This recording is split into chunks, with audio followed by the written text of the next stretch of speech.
I hasten back to the hall and sit down conveniently near the divan. The Maharshi turns his face immediately, his mouth relaxing into a pleasant greeting. Straight away I feel an ease and begin to question him. The yogis say that one must renounce this world and go off into secluded jungles or mountains if one wishes to find truth. Such things can hardly be done in the West. Our lives are so different. Do you agree with the yogis? The Maharshi turns to a Brahmin disciple of courtly countenance. The latter translates his answer to me. The life of action need not be renounced. If you will meditate for an hour or two every day, you can then carry on with your duties. If you meditate in the right manner, then the current of mind induced will continue to flow, even in the midst of your work. It is as though there were two ways of expressing the same idea. The same line which you take in meditation will be expressed in your activities. What will be the result of doing that? As you go on, you will find that your attitude towards people, events, and objects will gradually change. Your actions will tend to follow your meditations of their own accord. Then you do not agree with the yogis? I try to pin him down, but the Maharshi eludes a direct answer. A man should surrender the personal selfishness which binds him to this world. Giving up the false self is the true renunciation. How is it possible to become selfless while leading a life of worldly activity? There is no conflict between work and wisdom. Do you mean that one can continue all the old activities in one's profession, for instance, and at the same time get enlightenment? Why not? But in that case, one will not think that it is the old personality which is doing the work, because one's consciousness will gradually become transferred until it is centered in that which is beyond the little self. If a person is engaged in work, there will be little time left for him to meditate. The Maharshi seems quite unperturbed at my poser. Setting apart time for meditation is only for the merest spiritual novices. A man who is advancing will begin to enjoy the deeper beauty, whether he is at work or not. While his hands are in society, he keeps his head cool in solitude.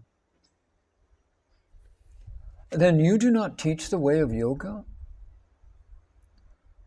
The yogi tries to drive his mind to the goal, as a coward drives a bull with a stick. But on the direct path, the seeker coaxes the bull by holding out a handful of grass. How is that done? You have to ask yourself the question, who am I? This investigation will lead in the end to the discovery of something within you which is behind the mind. Solve that great problem, and you will solve all other problems thereby. There is a pause as I try to digest his answer. From the square-framed and barred hole in the wall, which does duty as a window, as it does in so many Indian buildings, I obtain a fine view of the lower slopes of the sacred hill. Its strange outline is bathed in the early morning sunlight. And then the Maharshi addresses me again. Will it be clear if it is put in this way. All human beings are ever wanting happiness, untainted with sorrow. They want to grasp a happiness which will not come to an end. This instinct is a true one. But have you ever been struck by the fact that they love their own selves most? Well, now relate that to the fact that they are ever desirous of attaining happiness through one means or another, through drink or through religion, and you are provided with a clue to the real nature of man. But I fail to see. Then the tone of his voice becomes higher. Man's real nature is happiness. Happiness is inborn in the true self.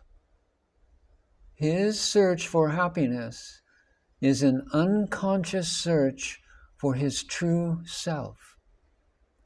The true self is imperishable. Therefore, when a man finds it, he finds a happiness which does not come to an end. But the world is so unhappy. Yes, but that is because the world is ignorant of its true self. All men, without exception, are consciously or unconsciously seeking for it. You mean even the wicked, the brutal, and the criminal? I asked. Even they sin because they are trying to find the self's happiness in every sin which they commit. This striving is instinctive in man.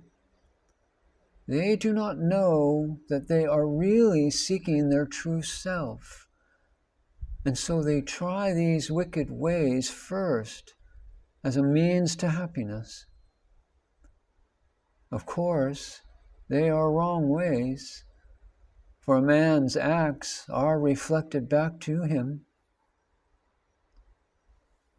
So we shall feel lasting happiness when we know this true self? The Maharshi nods his head. A slanting ray of sunshine falls through the unglazed window upon the Maharshi's face. There is a serenity in that unruffled brow. There is contentment around that firm mouth. There is a shrine-like peace in those lustrous eyes. His unlined countenance does not belie his revelatory words. What does the Maharshi mean by these apparently simple sentences? The interpreter has conveyed their outward meaning to me in English, yes, but there is a deeper purport which he cannot convey. I know that I must discover that for myself. The sage seems to speak not as a philosopher, not as a pundit trying to explain his own doctrine, but rather out of the depth of his own heart. Are these words the mark of his own fortunate experience? What exactly is this self of which you speak? If what you say is true, then there must be another self in man. The Maharshi's lips curve in a smile for a moment. Can a man be possessed of two identities, two selves? To understand this matter, it is first necessary for a man to analyze himself, because it has long been his habit to think as others think. And so he has never faced his I in the true manner. He has not a correct picture of himself. He has too long identified himself with the body and the brain Therefore, I tell you to pursue this inquiry. Who am I? He pauses to let these words soak into me. I listen eagerly to his next words. You ask me to describe this true self to you. What can be said? It is that out of which the sense of the personal I arises, and into which it shall have to disappear. Disappear? How can one lose the feeling of one's personality? The first and foremost of all thoughts, the primeval thought in the mind of every man, is the thought I. It is only after the birth of this thought that any other thoughts can arise at all. It is only after the first personal pronoun I has arisen in the mind that the second personal pronoun you can make its appearance. If you could mentally follow the I thread until it leads you back to its source, you would discover that just as it is the first thought to appear, so is it the last to disappear. This is a matter which can be directly experienced. You mean that it is perfectly possible to conduct such a mental investigation into oneself? Assuredly, it is possible to go inwards until the last thought I gradually vanishes. What is left? Will a man then become quite unconscious, or will he become an idiot? Not so. On the contrary, he will attain that consciousness which is immortal, and he will become truly wise when he has awakened to his true self, which is the real nature of man. But surely the sense of I must also pertain to that. I persist. The sense of I pertains to the person, the body and mind, replies the Maharshi calmly. When a man knows his true self for the first time, something else arises from the depths of his being and takes possession of him. That something is behind the mind. It is infinite, divine, eternal. Some people call it the kingdom of heaven. Others call it the soul. Still others name it nirvana. And we Hindus call it moksha, liberation. You may give it what name you wish. When this happens, a man has not really lost himself. Rather, he has found himself.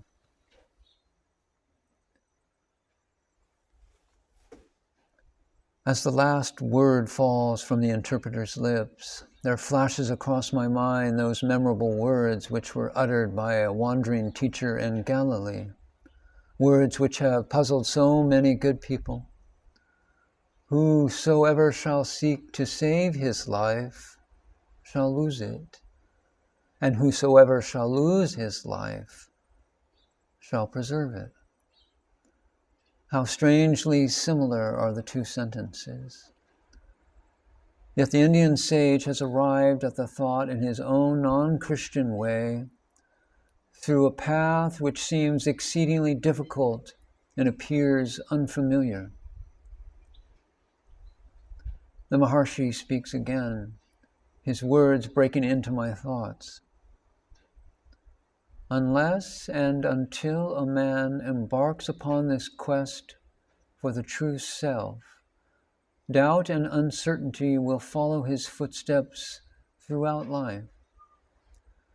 The greatest kings and statesmen try to rule others when in their heart of hearts they know that they cannot rule themselves.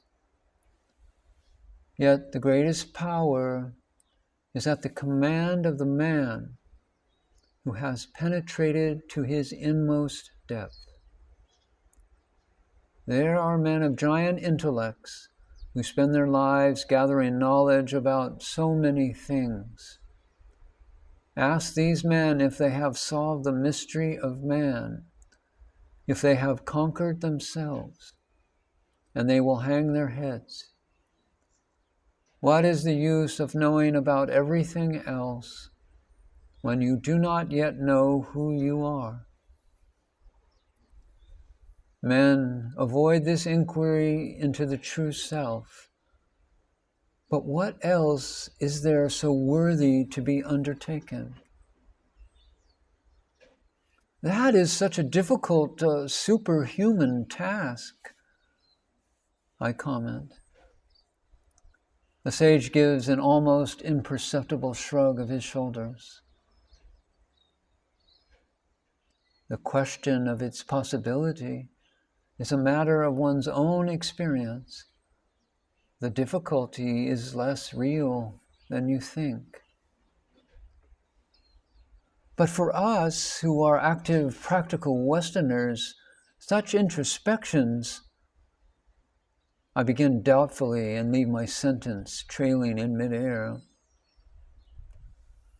The Maharshi bends down to light a fresh joss stick, which will replace the one whose red spark is dying out. Before he says, the realization of truth is the same for both Indians and Europeans. Admittedly, the way to it may be harder for those who are engrossed in worldly life, but even then one can and must conquer. The current induced during meditation can be kept up by habit and practice. Then one can perform his work and activities in that very current itself. There will be no break. Thus, also, there will be no difference between meditation and external activities. If you meditate on this question, who am I? If you begin to perceive that neither the body nor the mind nor desires are really you, then the very attitude of inquiry will eventually draw the answer to you out of your own depths of being. It will come to you of its own accord as a deep realization. Again, I ponder his words, and he continues, know the real self, and then the truth will shine forth within your heart like sunshine. The mind will become untroubled, and real happiness will flood it. For happiness and the true self are identical. You will have no more doubts once you attain this self-awareness. He turns his head and fixes his gaze at the far end of the hall.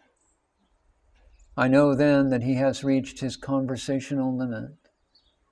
Thus ends our last talk, and I congratulate myself that I have drawn him out of the shell of taciturnity before my departure.